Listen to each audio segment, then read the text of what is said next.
Hello students, welcome to our channel Geet's corner. आज की इस वीडियो में हम आपके लिए एक साइंस का चैप्टर लेकर आए हैं जो कि हमारा स्टेट ऑफ मैटर है, जिस चैप्टर में हम 3 कॉन्सेप्ट के बारे में पढ़ेंगे। पहला कॉन्सेप्ट सॉलिड, तीसरा कॉन्सेप्ट लिक्विड एंड चौथा concept gases. These all are the examples of matter. Okay, आइए जानते हैं कि यह मैटर होता क्या है। State of matter. मैटर की स्टेट्स के बारे में भी आपको ये दिया गया है, पर पहले हम ये जानेंगे कि मैटर होता क्या है। Any substance date has mass and occupies space is called matter. ऐसा कोई भी पदार्थ, ऐसी कोई भी चीज़ इसका एक खुद का वजन, एक खुद का एक वेट होता है और जो कि जगह को घेरता है, उसको हम मैटर कहते हैं। इसके प्रकार भी देख लेते हैं, कितने प्रकार के होते हैं ये। सॉलिड 3 प्रकार के होते हैं। ये पहला उसमें से प्रकार हमारा है सॉलिड, दूसरा है लिक्विड, तीसरा है गैस। ये जो आइस क्यूब है, आप ये देख सकते हैं, ये जो आइस क्यूब है ये हमारा मैटर ऑफ सॉलिड का एग्जाम्पल है। ये आइस क्यूब जो है हमारा मैटर ऑफ सॉलिड का एग्जाम्पल है। ओके, और ये जो ग्लास में जो वाटर है ये हमारा मैटर ऑफ लिक्विड का एग्जाम्पल है, और ये जो स्मोक है ये हमारा मैटर ऑफ गैस का एग्जाम्पल है। तो आइए अब ये भी जान लेते हैं कि हम कैसे डिफाइन कर सकते हैं कि ये मैटर ऑफ सॉलिड है, मैटर ऑफ लिक्विड है या मैटर ऑफ गैस है। इनकी प्रॉपर्टीज़ जानकर इनकी प्रॉपर्टीज़ पढ़ते हैं। पहले हम पढ़ेंगे सॉलिड की प्रॉपर्टीज़ के बारे में। पहली प्रॉपर्टी हमारी है it can not be compressed easily. इसका मतलब ये है कि ये आसानी से दब नहीं सकती। आप अपनी पेंसिल उठाइए, फटाफट दबा कर देखिए उसे, क्या वो दबी? नहीं दबी। ऐसा इसलिए क्योंकि ये हमारी सॉलिड की पहचान है, मैटर ऑफ सॉलिड की पहचान है कि वो आसानी से नहीं दब सकती। अब नेक्स्ट टॉपिक पर इसका नेक्स्ट पॉइंट पढ़ते हैं।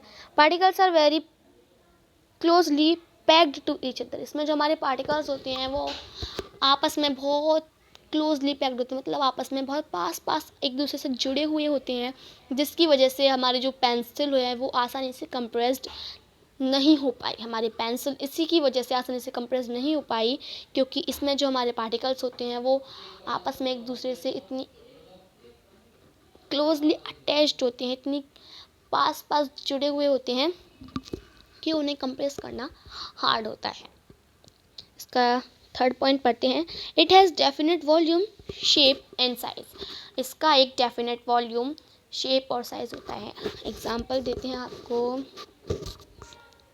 बुक, आपकी बुक का अगर रेक्टेंगुलर शेप है तो वो रेक्टेंगुलर शेप ही रहना है। आपकी बुक का शेप नहीं बदलेगा, वो रेक्टेंगल से सर्कल में नहीं कन्वर्ट हो जाएगा, ना ही वो कोन में कन्वर्ट होगा और ना ही वो सिलेंड्रिक शेप में कन्वर्ट होगा।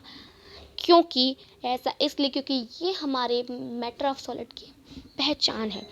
अगर आपकी बुक 200 ग्राम की है तो वो 200 ग्राम की ही रहनी है, वो नहीं बदलेगी। ना वो 300 ग्राम की होगी, ना वो 400 ग्राम की होगी।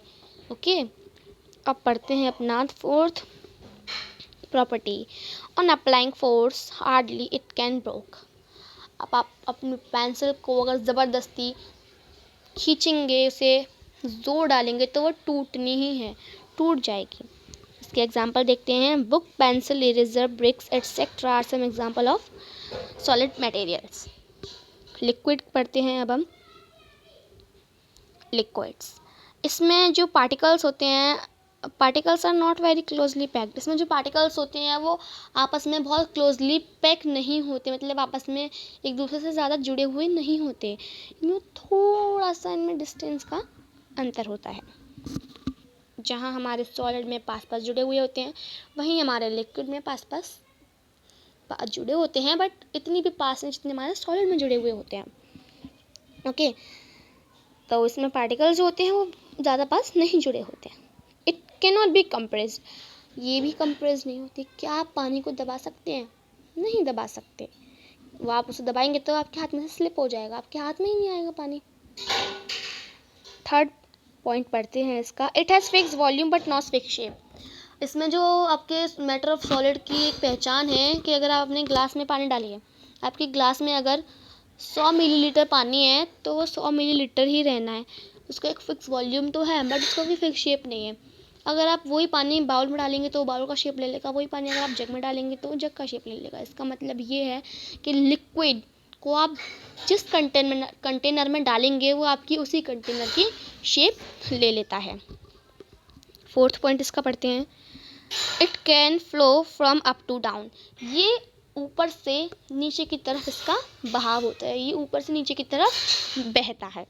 इसके एग्जाम्पल्स हैं juice, water, milk are some examples of liquid material. Juice, milk, water are some examples of liquid material. Gases, आइए गैसेस की प्रॉपर्टी रीड करते हैं और समझते हैं।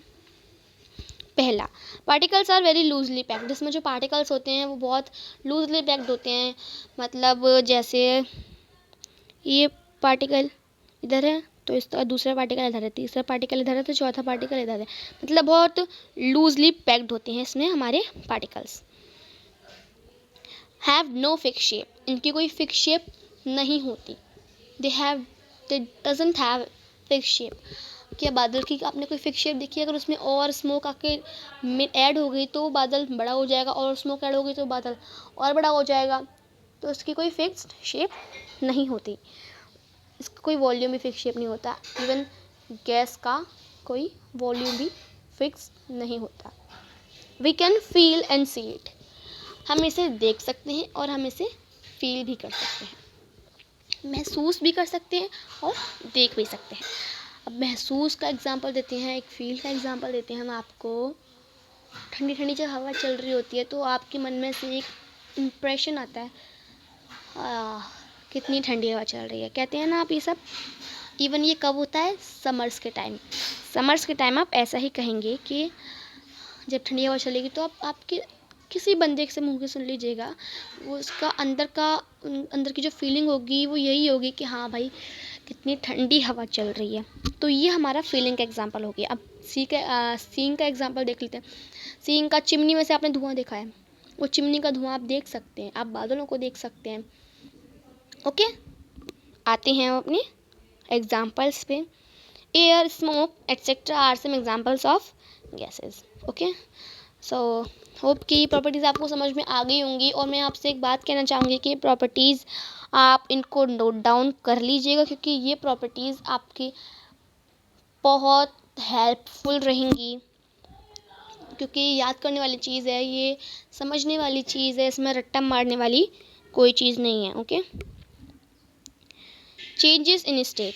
अब हमारे स्टेट में भी चेंजेस होते हैं। जो हमारे सॉलिड फॉर्म होती है वो लिक्विड फॉर्म बन जाती है, और जो लिक्विड फॉर्म होती है वो गैस फॉर्म में कन्वर्ट हो जाती है, और जो गैस फॉर्म होती है वो हमारी फिर से लिक्विड फॉर्म में कन्वर्ट हो जाती है, और जो हमारी लिक्विड फॉर्म होती है वो हमारी फिर से सॉलिड फॉर्म में कन्वर्ट हो जाती है। हाउ, बताते हैं। The process by which a solid change to liquid is called melting. ऐसी प्रोसेस जिसमें हमारा जो सॉलिड होता है वो हमारे लिक्विड में चेंज हो जाता है, उसको हम मेल्टिंग कहते हैं। अब आप एक बर्फ़ का टुकड़ा, बर्फ़ की सिल्ली, छोटा सा क्यूब, मतलब आइस क्यूब निकाल लीजिए फ्रिज में से और इसे एक प्लेट में रख दीजिए। थोड़े से समय बाद आप देखेंगे कि जो आपके प्लेट में पानी हो गया, आपकी प्लेट में पानी आ गया होगा, या फिर आप प्लेट में डालिएगा, ग्लास में डालिएगा, और थोड़े समय बाद आप देखेंगे कि जो आपके ग्लास में पानी आ गया होगा। तो इस प्रोसेस को, सॉलिड से लिक्विड में कन्वर्ट होना है, इस प्रोसेस को हम मेल्टिंग कहते हैं। और आते हैं अपने नेक्स्ट चेंज पर। The process by which a liquid changes into a vapour is called evaporation. ऐसी प्रोसेस जिसमें हमारा जो लिक्विड फॉर्म होता है वो भाप में कन्वर्ट हो जाता है, यानी कि जो पानी है हमारा भाप बन जाता है, उसको हम कहते हैं इवेपोरेशन। अब एग्जांपल देखिए, भगोन में पानी डाल लीजिए, उसे गैस पे रख दीजिए, और आप वहीं खड़े हुए और देखिए पानी गर्म होने के बाद आप देखेंगे कि उसमें से भाप बन रही होगी। तो लिक्विड से गैस में चेंज होना, ये हमारा इवेपोरेशन का एग्जांपल है।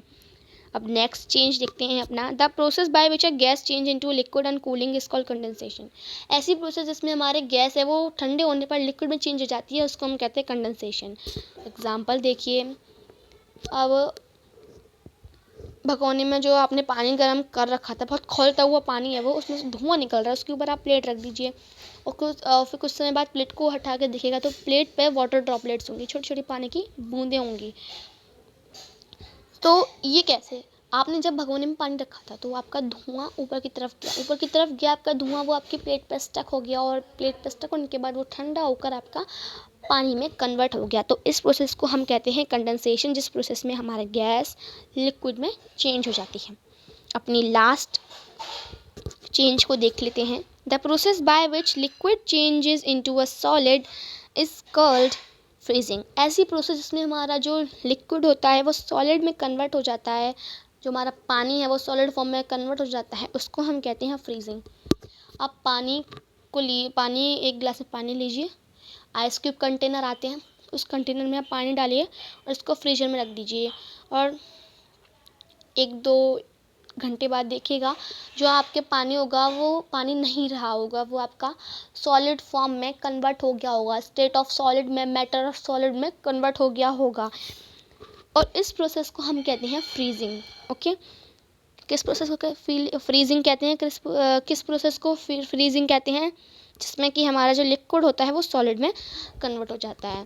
तो ये था हमारा फुल चैप्टर। होप कि आपको आसानी से समझ में आ गया होगा। अगर अभी भी नहीं समझ में आया तो आप वीडियो को स्किप करके दोबारा से देख सकते हैं और अगर आपको कोई भी क्वेरी है तो आप हमें कमेंट सेक्शन में बता सकते हैं। Okay, thank you students, thank you for watching this video.